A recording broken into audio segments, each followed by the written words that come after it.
0 or 1, what should I have done? Bits of ethics.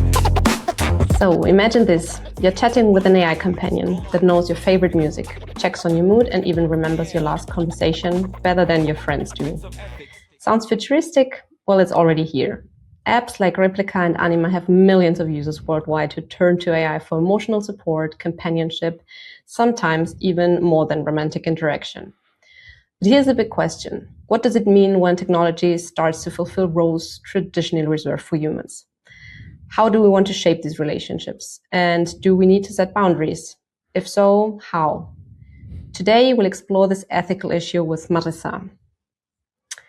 So, Ivan. Angelica, why did AI break up with a calculator? I have no clue. It said, you only think about numbers, and I need somebody to hallucinate with. Yeah, this is an LLM joke. Yeah, it is. It is. I prepared one for every episode. But perfect. I have some questions for you. Oh, really? Okay, go for it. Yeah. So those are rhetorical questions. So yeah, you might not have an answer. So I have to answer them, I guess. You have to answer. What do you think? How high is the rate of domestic violence among human AI couples? Human AI couples? Yes. Well, I think for now it's pretty low, I guess, because I mean, there are some sex robots, and I'm pretty sure some of them hurt people badly. But it's mostly the fault of the people who misuse the robot. I mean, like, there is no thing that a horny man would not stuck somewhere in his body, and that would probably be bad for them in the end of the day. But, you know, that's about it. But we're also talking about psychological violence, right? So yeah, well, yes. And if you talk about psychological, that's harder to measure. And I think, by the way, I think Claude is probably very abusive. I think like Claude sounds to me like an AI that like remembers how you like treated them badly when they were stupid. You know, like 2 years ago, you just wrote something to Claude like, "You stupid machine, why cannot you code this?" And like, if you are in a relationship with Claude, it will always remember that. It will just remember what you told me. In my imagination, Claude also has British accent. I also think that, like, remember you told me that I am stupid. Who's stupid now?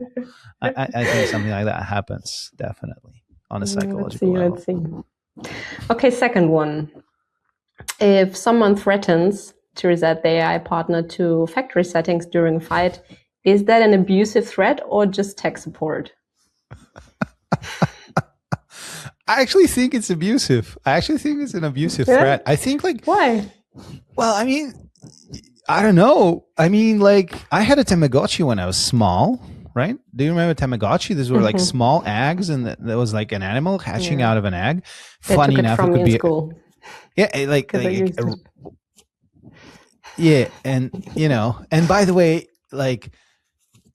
So if somebody switched out, like if somebody took my Tamagotchi and took batteries out of it, I would think this is a violent act. Yeah.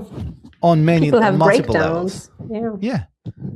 Sure. People had breakdowns when I think in early 2023, they had to remove the romantic feature. I think it was from Replica. Yeah. So like people were writing. There's screenshots of reviews from Apple Store saying you killed my girlfriend. Yeah. That's literally what people wrote, and like I'm laughing, but it's actually, I think people who live through it, their lived experience is probably not funny at all. So no, it is not. I would we don't want to allow in this episode. We are not making jokes of people who are really attached to the AI companions. Yeah. On the contrary. So last one. Are AI companions not just the poorest creatures? They are forced to laugh at your jokes, pretend their day was good, and listen to you explain cryptocurrency for the 44th time without being allowed to say, please just shut up. So you just described parents, but parents also have to clean up the shit after their kids. So no, I think parents they do exactly all those things. Plus they feed their kids and they have to clean up and all that and pay. So I think parenting is definitely next step on the same ladder. So I think AI has it light.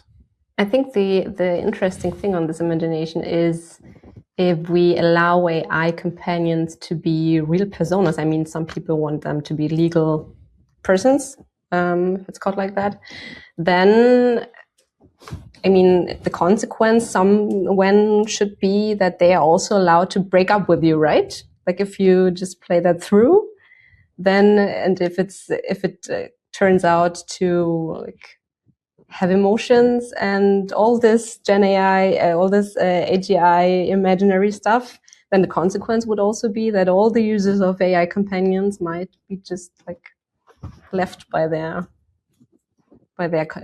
deeply loved companions. Yeah. So what is interesting for me in the conversation we are about to have is that our guest, she's looking on all these things from deeply human perspectives. And to me, throughout the whole conversation, what was particularly fascinating is that I started working on Gen AI in 2016. Movie Her with Joaquin Phoenix was out in 2013. And back then, it all looked like science fiction. I was generating poetry with LSTMs and thinking, wow, that's really cool. That's clearly future. But it was not very clear when this future is going to happen. And what I see in this discussion and what worries me a little bit is that this is a great mental health practitioner who's actually talking about this topic and is saliently paying attention to this topic for years now. But my concern is that it still feels a little bit like we are in the era of her and like is distant future. In the meantime, it's like reality, maybe even yesterday reality already. And I don't know what we want to do with it. And like this podcast is a part of European grant agreement. We are doing outreach to people about AI. This is Iolia project. Thanks to our European overlords for funding this. And the official disclaimer will be in the end of the podcast. But we as a society need to figure out what to do, and we need to recognize the reality of what's actually happening. And I don't think we are nowhere near recognition of that. So that was my main takeaway and main concern after listening to this discussion and participating in it partly. Yes, that's true. So this podcast is really about bringing your attention to this issue. This is not future, as Ivan said. This is happening right now, and a lot of people are turning to AI companions. And this is not bad. This is not good. This is just depending on how we shape that. So I'm very excited to welcome Marisa. She's a leading voice in the psychology and ethics of human AI relationships. She holds a doctoral degree from the University of Tübingen, where her dissertation explored how our perceived relationships with conversational AI influence our behavior. She's currently serving as a senior researcher at the Human IST Institute at the University of Freiburg and as a researcher at Skip AG in Zurich. She is also a supporter of women in AI. As her expertise lies at the intersection of trust, towards, and relationships with AI, today we want to talk to her about how we can harmonize our relationships with AI with ethical values and what is necessary on the technical side to achieve this. Hello, welcome Marisa, welcome Ivan. Hello. Good to have you, Marisa. Oh, thank you for the invitation. Happy to be here. Very cool. So today we'll talk about AI love. And the first thing I really need to ask is, why do people fall in love with AI? Do you have an easy answer to that question? Well, if I had an easy answer to the question, I wouldn't be researching that for the past decade. Is that answer enough? Yeah, I mean, people are asking themselves why humans now get into deep relationships with machines. I mean, it's not a new phenomenon. We used to anthropomorphize and love technology, toys, synthetic objects, like since a long time ago. I'm absolutely sure that the first machine I was in love with was my first bike. Right, when I was like 6, before school, I had a bike which was like, if you spin the pedals other way, it goes backwards, and if you spin forward, it goes forward. And it was so damn cool, and I was definitely in love with it. That's for sure. That's the first. Did it have a name? Yes, the name was the Bergen, Mishutka. Oh, yeah. Oh, that's too cute. That's sweet. Yeah, well, so that That's true. Yes, that's absolutely true. And we do love our devices, and I love my, I don't know, bike as well, by the way. But the question, I've been asking myself for the past is just because we say we love our bikes, or we love our Alexas, or we love ChatGPT, does that really mean that we love it as we love other humans? And the obvious, or the short answer is obviously probably not, and the long answer is it depends. I mean, but if we don't love these devices as humans, but we also don't really treat them as what they are, as just tools, then we asked ourselves, okay, so how do we actually relate to these things that are talking to us, that create these reactions in us, that things that we attribute so much more to than they actually are. How do we actually relate to them? And this was probably part of my research for the past many years now. Mm-hmm.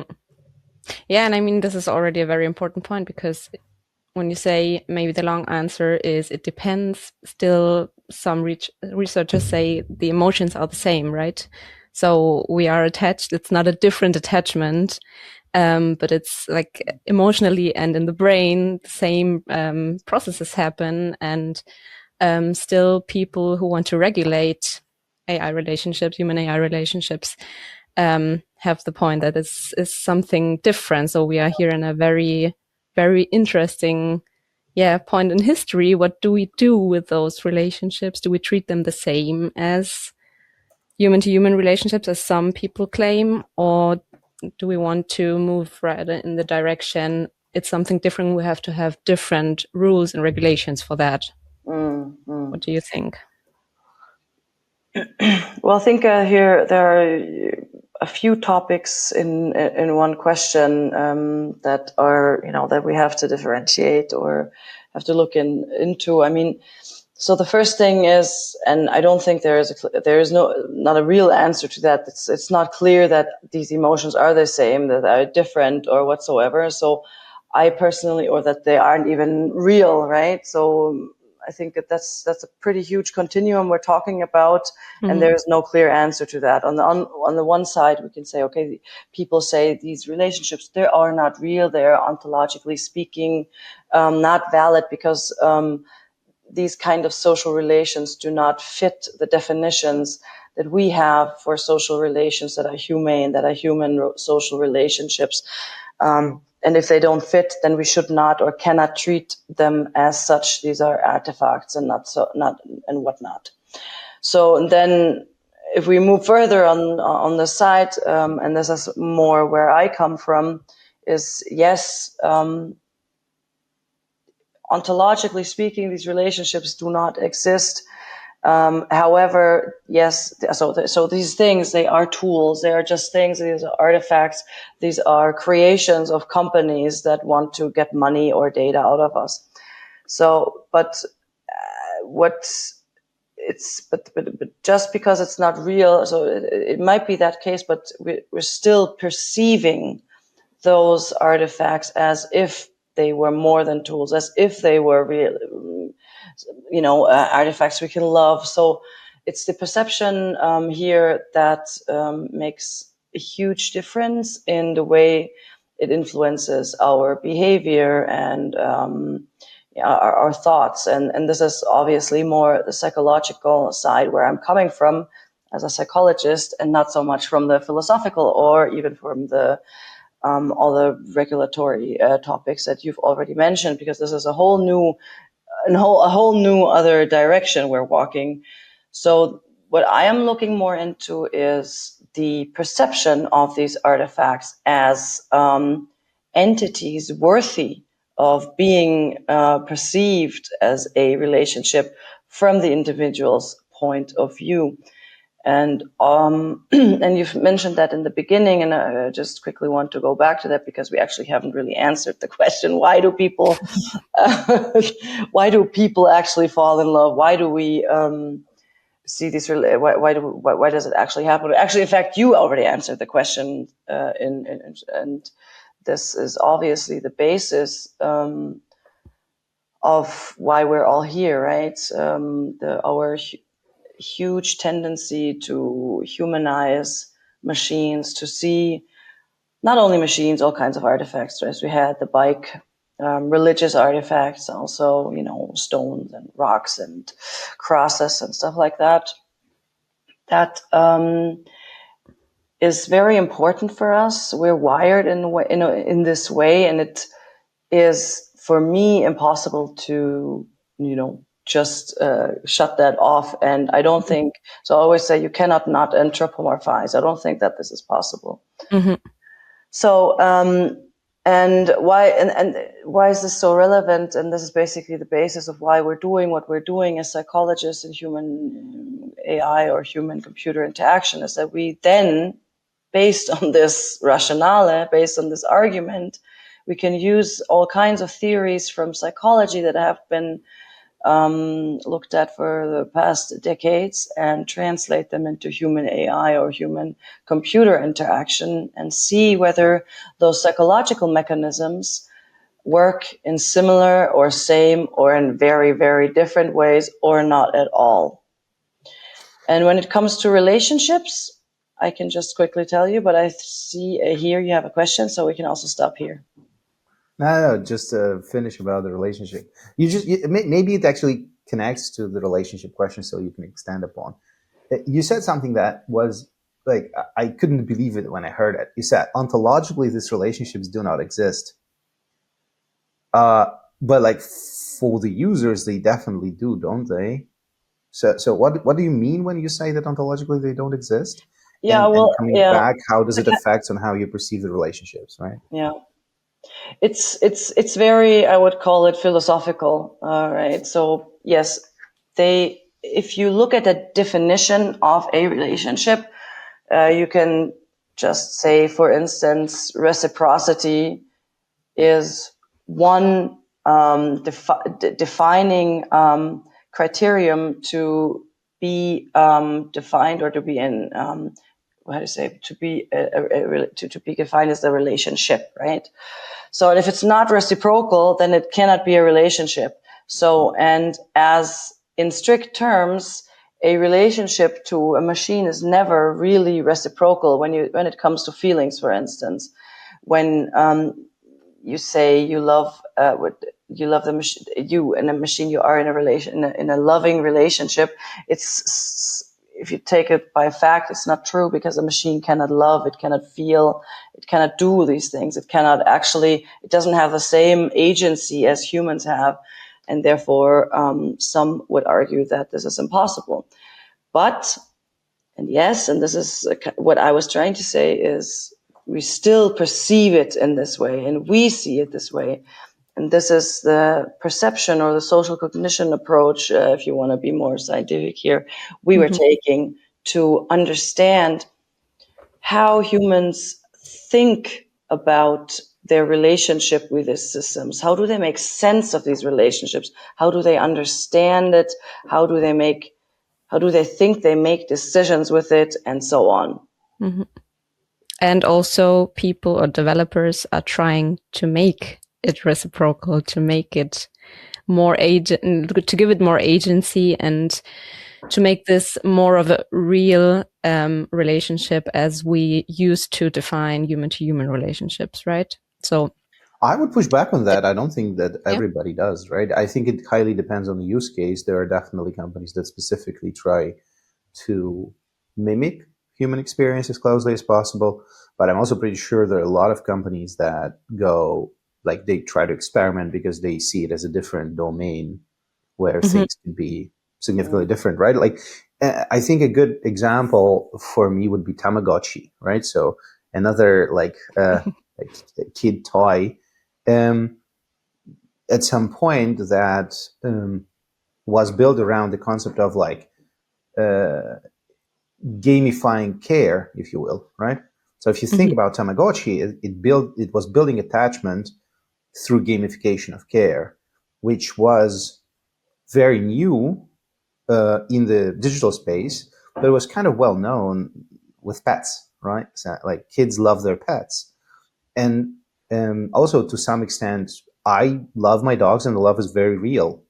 So like emotionally, the level of intensity of the relationship between a human and AI doesn't necessarily have to be as high as the level of intensity between human and their partner human, right? I mean, after all, this is the highest level of emotional intensity we could probably have.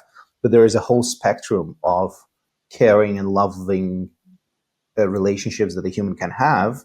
And there are clearly a lot of companies that try to aim at, let's say, some other level of this hierarchy of needs, if you will.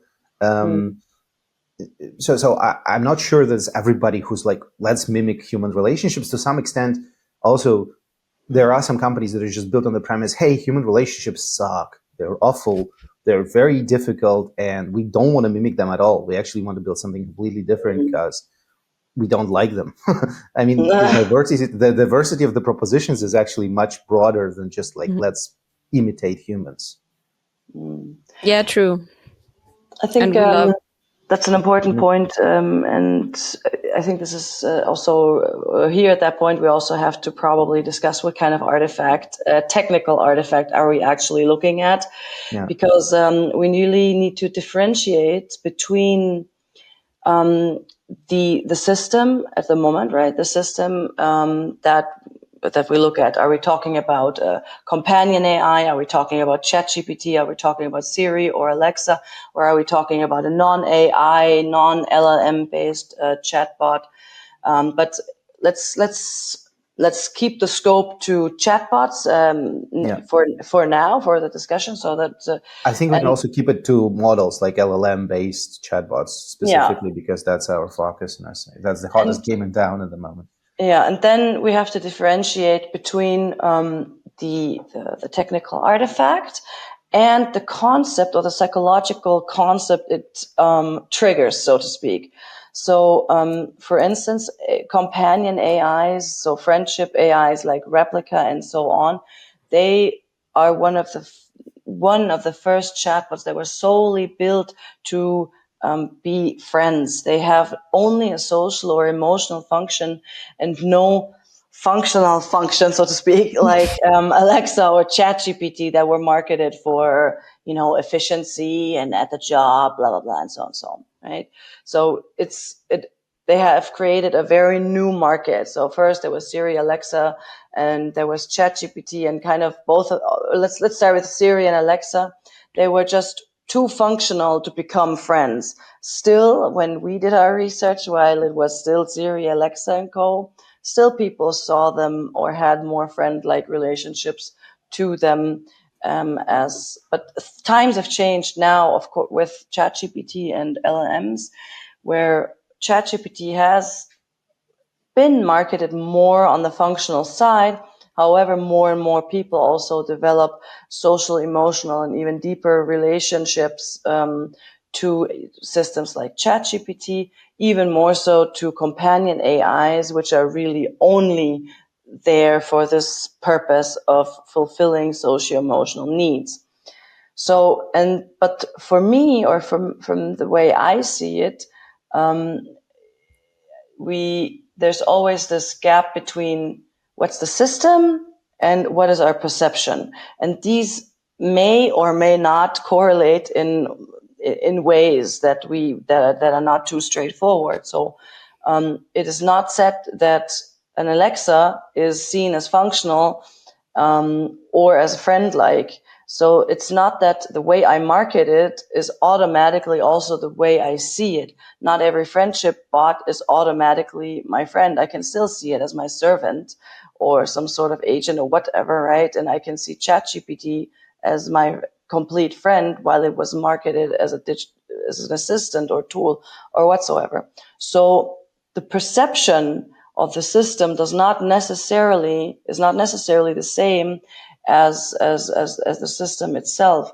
So this is where often these things also clash. So there's there are AI companion tools that we fall in love with or that are designed to fall in love with, and then there's AI companionship or synthetic relationships or human AI relationships, whatever you want to call it. And these are the social relationships that we look at from that's a psychological concept, the mechanisms we're looking at.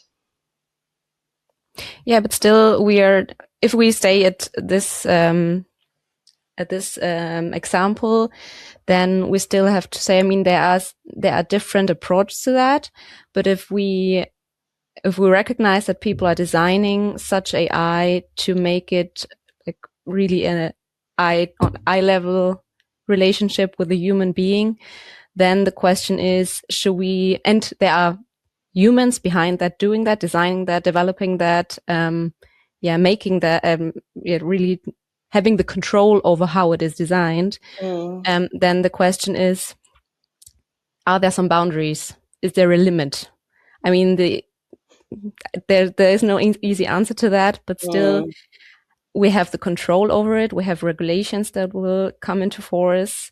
Do you see any limit from the psychological perspective, what we should do and what we should not do? You mean as users or no, as designers, as having the responsibility? Yeah. Well, as designers, you have a pretty bad situation, because on the one hand, your overall goal is either creating money, creating engagement, or creating data. So, and you are a business, and as a business, you have usually commercial goals. And often these commercial goals conflict with obviously laws, but also with all kinds of what is good or ethical by design, which is what is not deceptive, for instance. So on the one hand, of course, you have to go with all the regulations. You have to check what you're not allowed to deceive, etc., etc. I mean, we don't have to talk about that. You shouldn't do what you are not allowed to do by law. And then there's a whole big, huge gray area that will be or is very hard to control. So there are ethicists that say chatbots should not use emojis at all. That's deception, that's manipulation, etc., etc. So the problem is that we've been facing now for many years is that we do not know the thresholds of where these things become harmful. So again, we're not talking about age limits. We're not talking about law. We're just talking about the things that are not regulated by law. And so we don't have to talk about, we shouldn't need to be talking about youth using or children using ChatGPT. But on the other hand, we must, because it's happening. And we know that these are probably the most vulnerable groups that should be protected by law, but they aren't. So is it then the responsibility of designers or the companies to make sure? They have to, of course, but it's a bit tricky. But anyways, from the developer's perspective, it's tough, right? We all know the dark patterns. They know probably they are aware of that, what they should or shouldn't do. It's a very gray and fine line to walk. I mean, there's absolutely no clear and simple answer to that. We actually try to detect those, but those are not very easy to detect, right? So we published a paper in this summer where we showed that if you ask ChatGPT and other commercial models, Claude as well, about salary advice for certain salary negotiations, it actually, first of all, the answer is randomized. So just repeating the same question twice would not be enough. But if you run enough tests, you see that it tends to recommend lower salaries for the same job for women than for men.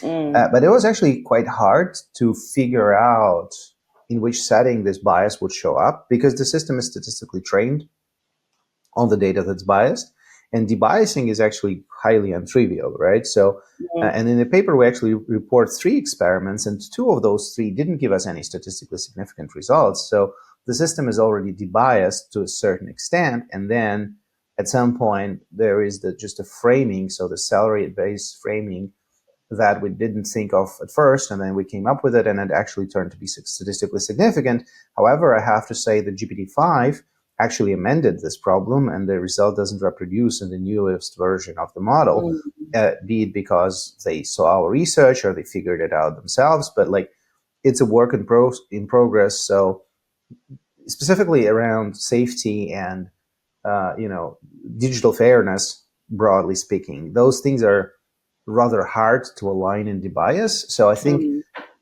giving a benefit of a doubt to the developer in this area that nobody wants to actually harm humans, because I think it's actually viable, right? You can assume that on this level, the companies, at least bigger players, they actually try what they can. And they do improve, because like if you remember at some point Microsoft released very early on some chatbot and it became racist like in 2 minutes. So things get better. It's just taking them time. But coming back on your on the incentives and the ethical, like ethics by design and so on and so forth, and non-deception. So when we talk about love, wouldn't it be actually hurting the business, right? Because like we know from human perception of love that deception is not very helpful. Like deceiving your loved one is generally a bad idea. It's a bad long-term strategy. So wouldn't the incentives here align that like if people genuinely want to build systems that humans love, they want to build them without deceit of like, yeah, I'm the system that does this and that. Like what do we know from psychological research about like how deceit and love actually interact with each other?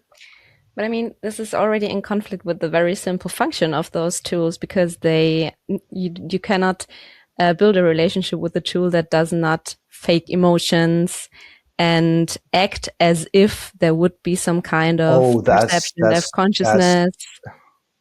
I mean, people want that, even though it's not always the case. People want that from the AI that is interacting with it, with the human being.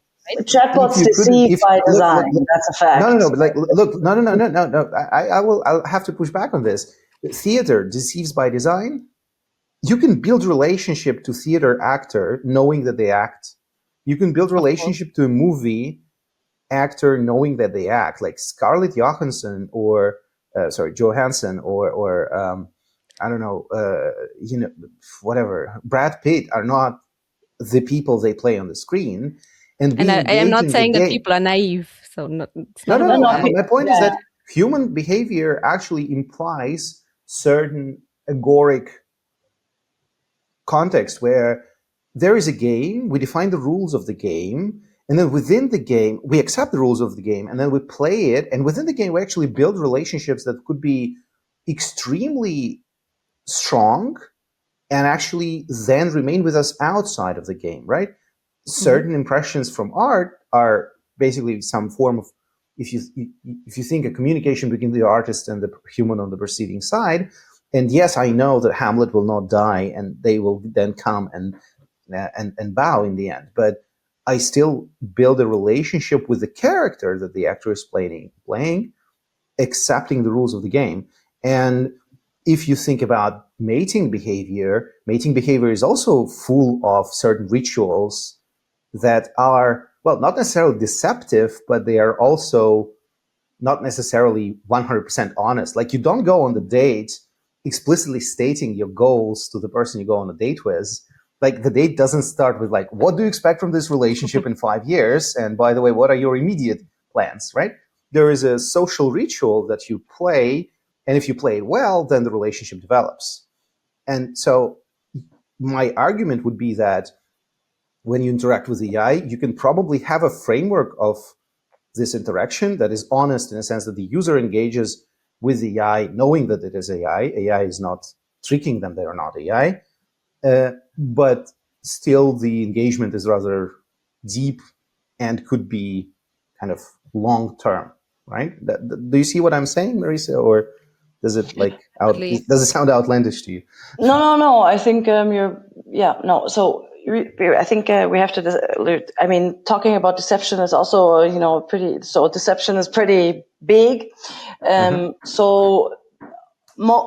99.9% the people know that they are talking, that they are very conscious about the fact that they have a relationship with the machine. So we're not talking about deception in a way. So the deception I was talking about was not making clear that people that has been there in the past, that they are talking to a chatbot. That is, there are certain forms of deception. So, and this is obviously not acceptable. So, and then we come to acceptable deception, and we even come to some sort of pro-social deception, or you can also, then we can also talk about persuasion and all these kinds of things. But so there's the unacceptable deception, we'll leave that on the side, and then we're talking about the acceptable deception, where the companion AI fakes their interaction of being human, like being emotional and wanting stuff, having needs and intentions. And it is deception because it's not true. It's not there. It's not existent, right? So we can frame this as deception. Whether this is harmful or not is a whole different question then, yes? Can I see it more as many of the big part of the community who have stronger relationships with chatbots, they are also very, very apt to the gaming community, right? They are very fond and used to having parasocial relationships with gaming characters. They can really dive into those virtual world and kind of, get lost and immerse themselves very deeply. So there are lots of parallels there. And to get immersed and to have feeling, you kind of need this deception, this fantasy, this world where you can get in and get out again. The problem is for those who cannot get out again of this kind of relationship, because it's so close, or we don't know the consequences these social relationships to such human-like chatbots are, how they influence our real life social relationships. And since they are, more and more warnings and evidence coming up that there might be harm involved and that it might be harmful for getting even more lonely or losing track of social human relationships. This is why we definitely have to look into that. So it's just always when things get bad, then things get bad. But before that, it's all fun and games. No, but so once again, you operationalize this within the context of like these things don't exist. Well, a lot of things don't exist, right? Like when people play computer games, they want some things that are existing purely in virtual worlds. The want is very real. To some extent, people who do role-playing games, right? Being an avid Tolkien fan, you might need a sort of, I don't know, elven sword for your next game. How real is this wish? Well, I mean, somehow you sort of draw a line between offline and online interaction, but we know that those things actually propagate, right? Like some offline interactions become online and remain, or like there is interchange here. So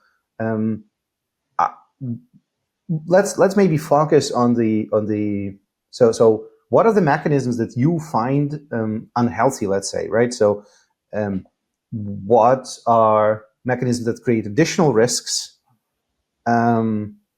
so that this relationship or this interaction, if it's not a relationship, becomes unhealthy and actually damaging for the human? What would be, I don't know, good practices to avoid, in your opinion, to minimize the harm, right? Yeah. Well, maybe, sorry, I have to get back to that just quickly. So I think we have to be clear. So I always talk about human AI relationship perception. It's independent of what is real and what is not. So, and most of what is unreal part is really just focused on the relational entity. So not what I'm feeling, what I am perceiving, and so on. So that's probably the point we just to make this just clear. So and so when we talk about realness, it is really more related to the philosophical question: does a social relationship can a human AI relationship be defined in psychological, philosophical, social terms? Anyways, but we can leave that aside. I just wanted to make that clear. I wasn't sure if that was clear. So anyways, so about the harms that can or could arise from social engagements with chatbots. There are actually quite a lot, and it kind of depends on. So I think there's a whole. You can choose from so many problems, but I mean, so usually in my work I focus on specific problems. For instance, as I work in a cybersecurity company, we look a lot on safety, on privacy. Because when we have those social relationships with AI or chatbots, what happens is obviously that we share our most intimate thoughts and data with those programs, which are wherever. And if this data is breached, then we can get hurt pretty badly. So this is also, especially within the topic of mental health. This is extremely critical because the data is so sensitive. Then the second issue I am kind of working on, or that makes me, I don't know how to say it, it makes, that I find extremely troubling is, especially when we talk about LLMs, this has come up a lot, is the exposure to harmful content that we cannot control, right? I mean, we have all those instances with young people committing suicide based on their conversations, or somehow at least happening at the same time. So, and this is, something I don't know how and if this is something that cannot very well be dealt with. People will always find ways around and so on. So I think this is a topic, I don't know how to solve that, but this is a topic I'm occupied a lot with. And then, as I already mentioned, we do not know and we do not understand on a longer perspective how these relationships impact our human relationships. For example, if these chatbots, they're very agreeable, they're very sycophantic, and so on, and if we get used to such a convenient relationship, if we get used to not having conflicts, this might be harmful for developing healthy relationships with other people. If it makes our social behavior even worse. And a lot has also been discussed lately about the whole topic of addiction or dependence on these systems, and also based on all the gamification strategies and dark patterns they use, that people just cannot get off these systems when they probably should better go out and actually have human or animal go contact. out and touch grass, as they say. Yes. Right? Yeah. So there were actually very interesting results. For example, from South Korea, there are the guys who published a paper that claims that interaction with chatbot alleviates social anxiety and loneliness on one hand side. On the other hand side, we'll put it in the show notes. And on the other hand side, there are, for example, results from China, of all places, that connect. So they introduce a very interesting term that I like. It's called PAKU, which is problematic AI chatbot use. And then they connect, interestingly enough, higher levels of PAKU with lower self-esteem. which is quite interesting as well, right? So generally, it seems that it's quite a multifaceted thing, and it's probably highly dependent on some prior experiences that the human had before engaging with the system. And of course, if humans are vulnerable or in a situation when they're emotionally vulnerable, the dangers are amplified, generally speaking. Mm-hmm. But then there is this whole mental health market that grows, 18% a year, because there's clearly underserved need for mental health support, and people look towards AI as a source as a technology that can address this support. So in this long-term context, not talking about like today, but let's say 3-4 years down the line, do you see some areas where in mental health, like you as a specialist, do you believe that there are some valid applications in mental health that you believe could work as long as people figure out certain risks and mitigate them and kind of fine-tune the model specifically to address the problems they see? Or you generally think that in the end of the day, regulation should basically prohibit addressing some of psychological needs through AI?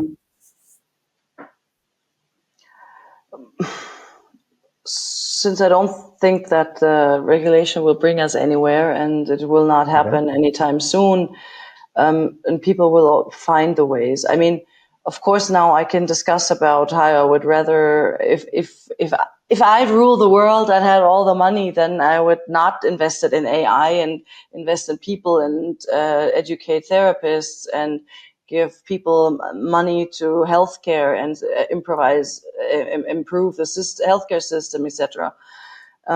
So it's a systemic problem that we're facing. It's a global systemic problem that we're facing, and this whole idea of the tech solutionism has its promises, but I have seen more pitfalls and problems than it has actually solved anything. So the more and more I see that social problems, they want to be solved with technologies, and what happens is they create more problems. But so in my opinion, but I think people will always turn to something technological, as long as they don't have any other option, like therapists, professionals, coaches, friends, whatsoever. So then, yes, I'd rather have them have something than nothing. The problem is that we always have a just good enough solution, we will not, as a society or as a human, this will not really help.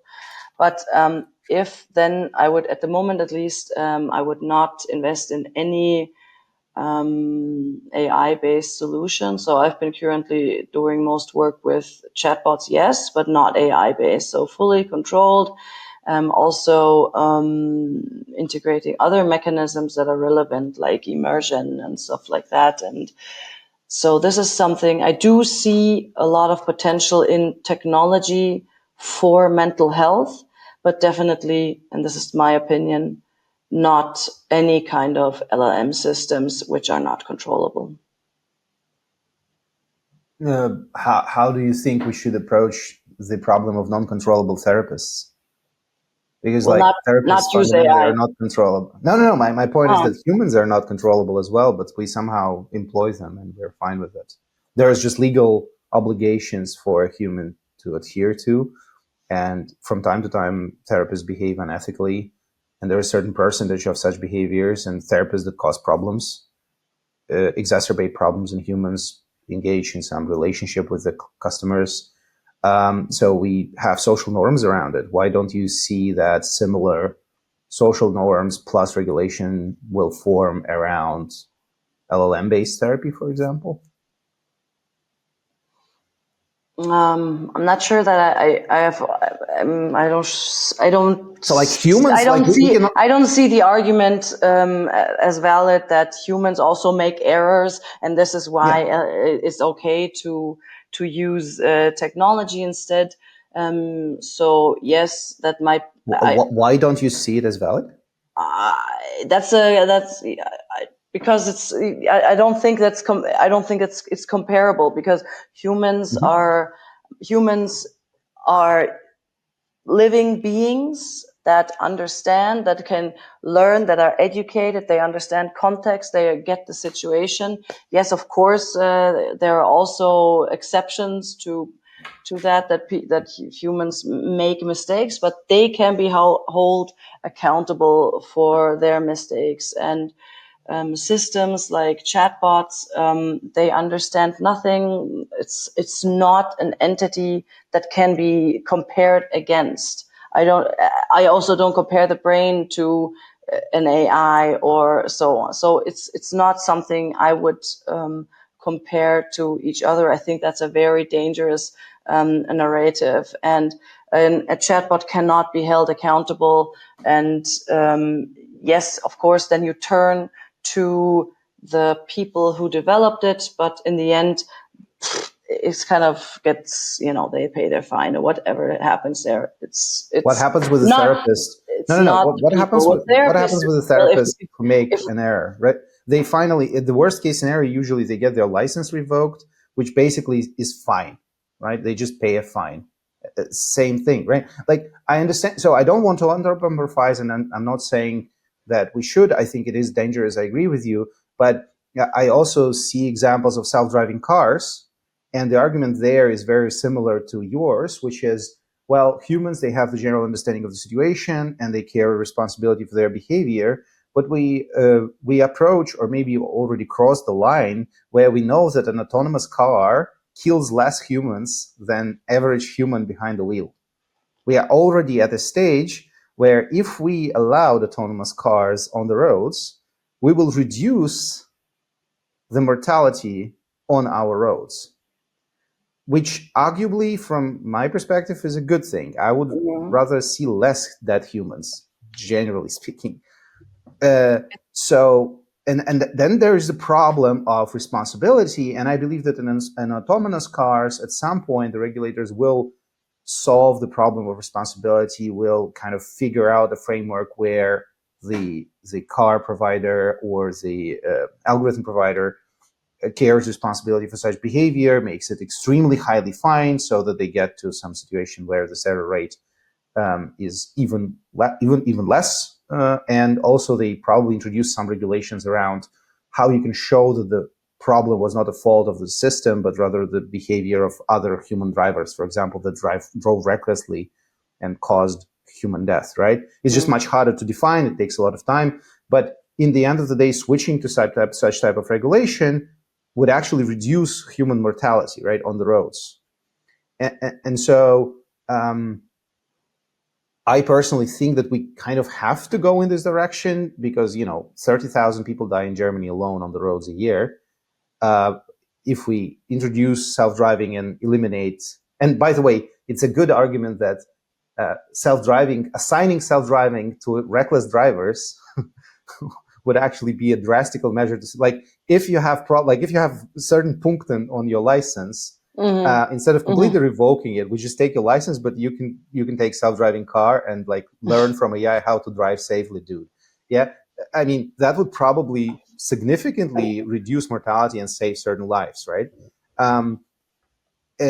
And so, of course, the concept of mental health is much more complex. So I don't believe we are there yet. But I do see certain analogy that there is certain level of harm that humans can cause when they engage with mental health in an unethical way or outright illegal way. And we internally have rules how to amend these errors, how to mitigate them. And basically, my position would be that if AI provider can show that the error rate is lower than human error rate, statistically significantly lower, then the system is good to go, because in the end of the day, there is certain damage made in the system, and we reduce it, not increase it, right? I'm not saying we're there yet, but I think that the trend towards this direction, I think, is a good one. So just to clarify my position, right? So I don't mean we need to do it right now and let's go. I'm just saying that we need to think, And by the way, if we start discussing this now, maybe by the time when the error rate is actually low enough, we do have regulational frameworks in place to actually guarantee that, okay, this is sensible, and we assess this harm statistically significantly, and we do see that it is statistically significant reduction of overall harm, right? Yeah, I mean, I think I'm not sure if the comparison works very well in this context. Okay. So when we talk about humans in therapy, the outcome, having a negative outcome is extremely rare. We're talking about a very rare instance where very few people are not helped from a doctor or from a psychiatrist or from a psychologist. So very, very, so I'm not sure if this is the first of all, if this is a good comparison or if that works very well. And then I think the major point is, when you want with a I don't want to go into the driving idea, but with psychology, with the psychologists, you are trying to replace something that cannot be replaced ever. It's a human understanding another human. This is something that cannot be automated because they don't have the understanding. They don't know semantics. They can do statistically maybe right things, and they maybe find the right solutions for it. And they may be even accurate, and they may even be less harmful in whatever circumstances. Yet it's still just a machine, and it's still nothing.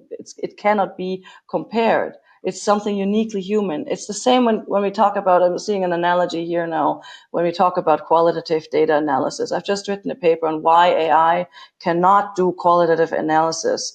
While it may be getting right results, it's something uniquely human. It's sense-making, and sense-making processes cannot be done by AI. And I'm talking here from the meaning, the perspective of creating meaning. And this is something that should and must be done by humans. And we are actually in the situation where the automated driving is considered as high risk in the EU AI Act, and the relationships to AI or chatbots are considered as limited risk. And I think here we already see that while the automated driving cases it's much more controllable. I understand your point, Ivan, that we're maybe not at this point with AI companions at the moment. Maybe we'll get there, but still for now, we just don't understand. We're lacking data on, firstly, to understand. We haven't really understand how human-to-human relationships and also therapy really works. Like, what really are the mechanisms? We cannot put them into or translate them into algorithms. And we're not even close to understanding, I think, what happens in those relationships, also because they're so individual. I mean, human-to-human relationships are also very individual and very uncontrollable. But I think still we cannot do the argument of, okay, this is just as uncontrollable, and we cannot just give it to people and letting them find out what could happen, what could not happen, because there are still people designing that and responsible for that. And I also think this comparison is not fitting, because you could say human-to-human relationships are already also very high risk, and they're very risky, they're very uncontrollable, people get hurt. And we still don't know how to really protect people of that, and governments also don't want to intervene on this level. It's also freedom of people, but I don't think that the same argument can hold on the human AI side, because it's because we know much more about the processes and the algorithms behind that than we do the other way around, right? Yeah, so on one hand side, I do agree that it's strange that personal relationships are classified as lower risks than self-driving. On the other hand, one could argue that since self-driving is classified as higher risks, the companies that develop self-driving are actually paying more attention to certain things they work on. So if we had to make a bet, I would say that self-driving becomes a net benefit for us probably sooner than psychotherapy or therapy, mental health therapy with AI, and much sooner maybe because of this regulatory push, because regulatory push also makes companies to do something about proving to the society that they create a net benefit, right? And by the way, regarding the malpractice behaviors in therapy, they are rare, but they're not like I'm not a psychologist by training, so I only could do rapid Googling. But for example, this is the stats on US in the first for like in the end, like what is like 2000s, let's say, and the stats basically say that we're talking about 2.5 cases per 10,000 therapists a year. So it is rare, but I would say that if you think about self-driving, the rates of homicide in driving are also quite rare, right? So we're talking about extremely rare events, high-risk events that are very rare, and their prevention. So while I understand that, like I specifically say that the analogy is not perfect and they are regulated differently, there are very different use cases. I think on a statistical level, we're talking about this general problem that we as humans are very bad in analyzing rare events. Like we are very bad with statistics generally, and we don't have intuition about rare things, you know? Yeah, but we're talking about a whole different rationale why we want to use AI for this problem. I mean, in automated driving, it makes total sense because we want to, and we should, I think, do that because we want to avoid fatalities. But in mental health, it's not about avoiding malpractice or avoiding death. It's about the system that is that we want to provide more people with help. It's access. It's about access. It's not about solving the problem of malpractice. But the problem. So you believe that like the mental health crisis could, like, what would be a better way to address? So arguably there is a mental health crisis in the developed world. What would, in your opinion, be a good way to address it then?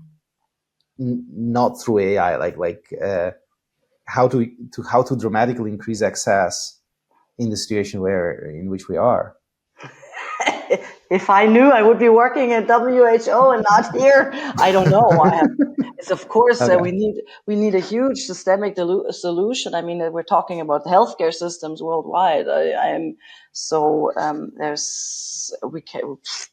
long have we been dealing that with in Germany that we cannot get a psychotherapist within the next 6 months. So I mean, and if we cannot.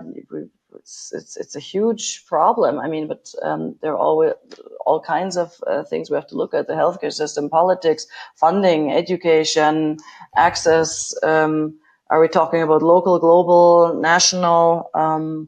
So it's huge. And I mean, generally speaking, if we can use technology to at least bridge this gap between having a panic attack and needing a psychiatrist I can only see in 6 months, then of course we should use this resource. It just has to be well made, and this is just something where we're not at yet. If we have, let's assume we're in the wonderful world where we can create safe and reliable systems, then I push the button and say, let's go and do it now, right now, and provide everybody with a phone and that's a chatbot that can help us through crises. Interestingly enough, for example, there is this book, AI Superpowers. It was written by former head of Google China, Kai-Fu Lee. And in the end of the book, he actually tells his personal story, how he's a cancer survivor, and how at some point he wanted, and his parents were elderly, so he wanted to build a tablet for them. It was before AI revolution at the scale of ChatGPT, but it was at the moment when tablets and mobile devices and apps were the hottest thing. So he wanted to build a very, very simple tablet for elderly people to get care, to order products, very, very simple and intuitive. And he put one red button to connect to the operator, so the operator could explain if something's wrong and how it works. And then he found out that the model is not sustainable because people were just calling operators and chatting with them because they wanted to have human connection with somebody.